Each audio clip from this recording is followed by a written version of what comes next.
to Oktakonta Squad. Hey hey hey para jutawan.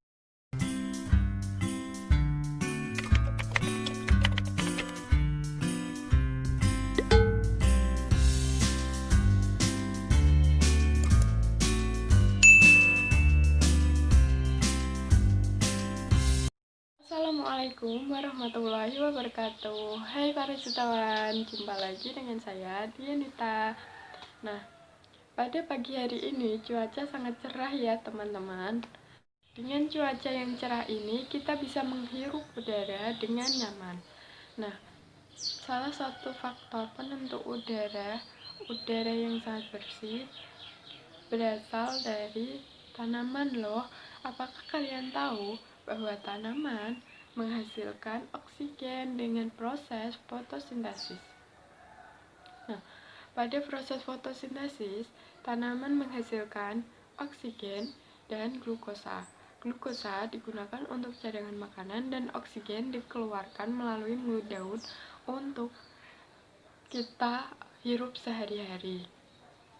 Pada vlog kali ini dengan tema pertanian di lingkungan keluarga. Nah, vlog ini sesuai dengan KD 3.2 mengenai mengklasifikasikan makhluk hidup berdasarkan karakteristiknya, dan KD 3.8 mengenai analisis pencemaran lingkungan dan dampak terjadinya bagi ekosistem.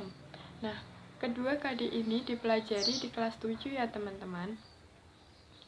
Selanjutnya, kita merasa bahwa udara di lingkungan sekitar kita itu enak untuk dihirup atau tidak. Nah, itu berdasarkan dari tanaman. Nah, sebelum kita lebih lanjut membahas tentang pertanian, nah, alangkah lebih baiknya kita mengetahui dulu tanaman apa saja di lingkungan sekitar rumah kita yang membuat udara yang kita hirup itu nyaman atau enggak, kena polusi atau enggak. Nah, lebih baiknya kita mengenali tanaman-tanaman yang ada di sekitar rumah kita. Yuk kita kepoin tanaman apa saja sih yang ada di lingkungan sekitar rumah aku.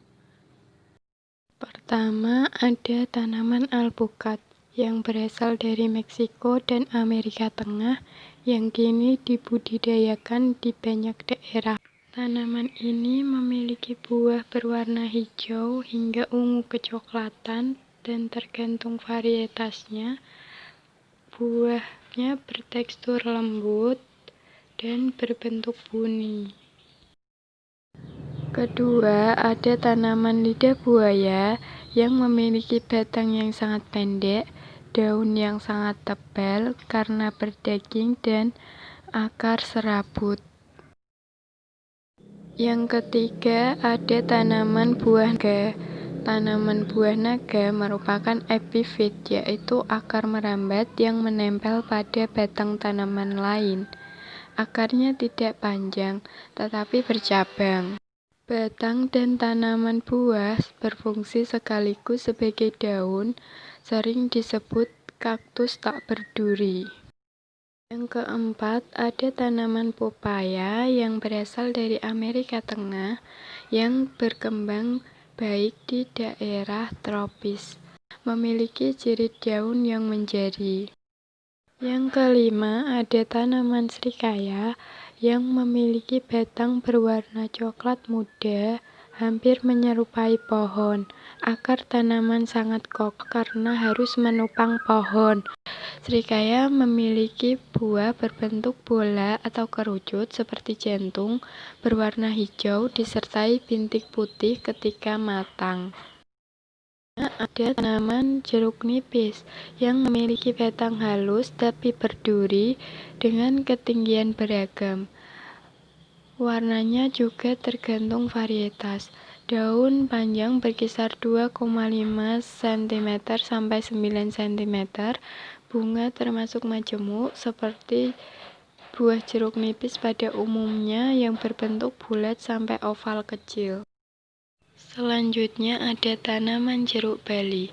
Jeruk bali merupakan penghasil buah terbesar. Nama pamelo disarankan oleh Departemen Pertanian karena jeruk ini tidak ada kaitannya dengan Bali. Jeruk ini mampu beradaptasi di daerah kering dan relatif tahan hama. Yang terakhir ada tanaman jambu. Tanaman jambu ini adalah tanaman tropis yang berasal dari Brasil, disebarkan ke Indonesia melalui Thailand. Jambu biji ini memiliki daging buah berwarna putih atau merah dan rasanya asam sampai manis dan dikenal mengandung banyak vitamin C. Pada tanaman jambu ini agak terlihat tidak normal. Kenapa? Karena pada pohon jambu ini terdapat hama semut, teman-teman. Coba lihat di balik daunnya terdapat putih-putih dan daunnya agak terlihat tidak sehat atau kering. Tuh ada banyak semut di balik daunnya. Nah, setelah mengetahui tanaman-tanaman apa saja yang ada di sekitar rumah aku, nah tadi kan ada tanaman jambu yang terkena hama semut.